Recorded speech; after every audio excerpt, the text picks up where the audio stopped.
各位观众朋友，大家好，欢迎您收看藏人行政中央电视台本周西藏华语节目。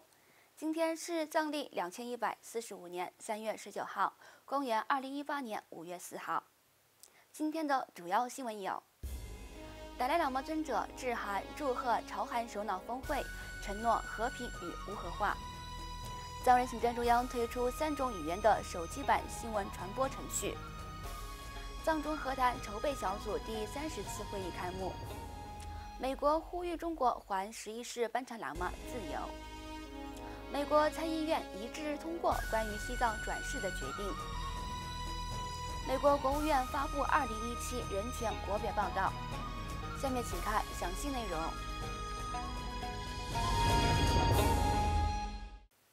达赖喇嘛尊者致函祝贺朝鲜领导人和韩国总统举行历史性首脑峰会，承诺朝鲜半岛的和平与无核化。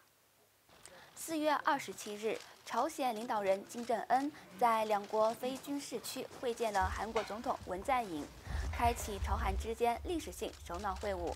并同意努力达成一项和平协议。两国领导人在联合声明中承诺，将致力于实现朝鲜半岛无核化，并建立和平。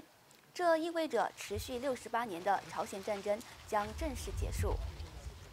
本周一，西藏精神领袖达赖喇嘛尊者致函，祝贺朝鲜领导人金正恩和韩国总统文在寅举行历史性首脑会晤，以促进朝鲜半岛的和平与无核化。达赖喇嘛尊者在贺函中表示，作为全球非军事化的公开宣传活动者，彻底消除所有核武器。我衷心欢迎你们的讨论结果，以确保朝鲜半岛的持久和平。尊者指出，看到世界上许多不同地区的战争和暴力造成的巨大灾难，令人深感痛惜。你们已经表明，采取真正的和平方式进行对话，是实现友谊、信任与和平的唯一途径。我深切希望这些积极的事态发展将有助于共同努力，消除这些可怕的武器，并确保我们这个世界真正的持久和平。达赖喇嘛尊者最后还表示，他相信国际社会将会坚定地支持你们所采取的积极步骤。另外，4月27号，藏人行政中央司政罗萨桑格为外交与新闻部推出的藏中英3种语言的手机版新闻传播程序揭幕。该传播程序旨在将藏人行政中央官方网站有关西藏的新闻和讯息，通过智能手机及时传递给世界各国使用手机的读者。司政罗萨桑格在发布会上表示，希望这一新闻传播程序能够为不断增长的读者提供阅读体验和便利，特别是将有助于在全球40多个国家和城市里生活的藏人青年，及时了解有关西藏的最新讯息。外交与新闻部新闻处秘书长夏令达珍在发布会上表示，随着越来越多的读者依赖智能手机阅读新闻讯息，藏人行政中央官方网站的应用程序在信息传播、外交影响力等方面发挥着越来越重要的作用。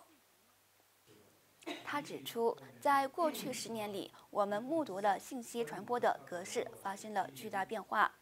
鉴于应对当前的数字化时代，外交与新闻部推出了这一手机版新闻传播程序，将与西藏有关的新闻和信息推向全球数字化媒体平台。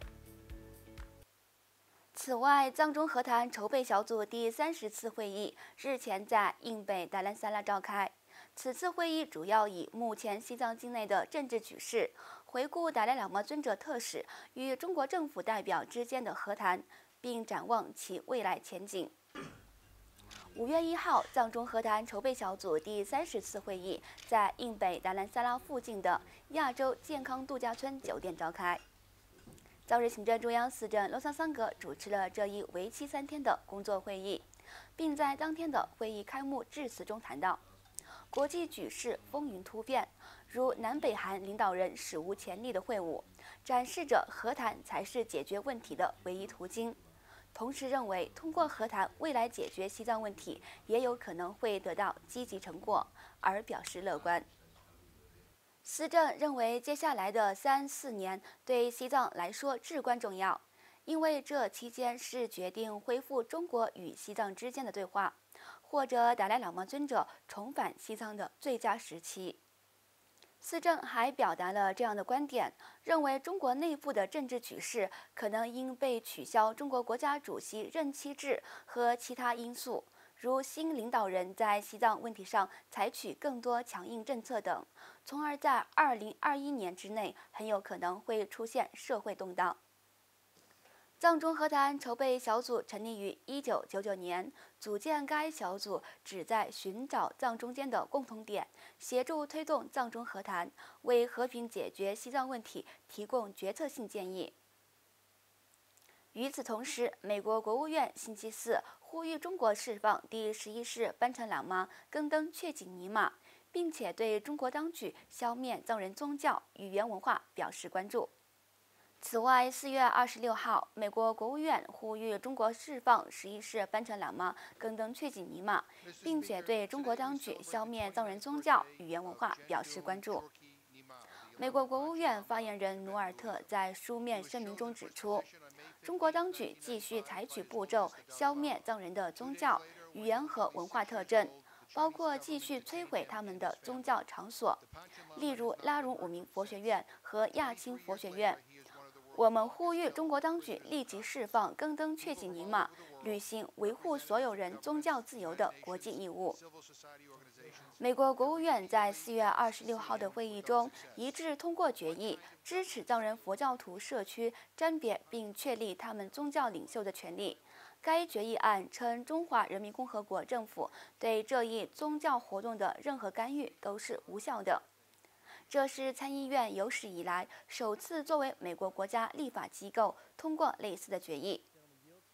另外，美国参议院首次以一个国家立法机构名义对西藏与众不同的文化、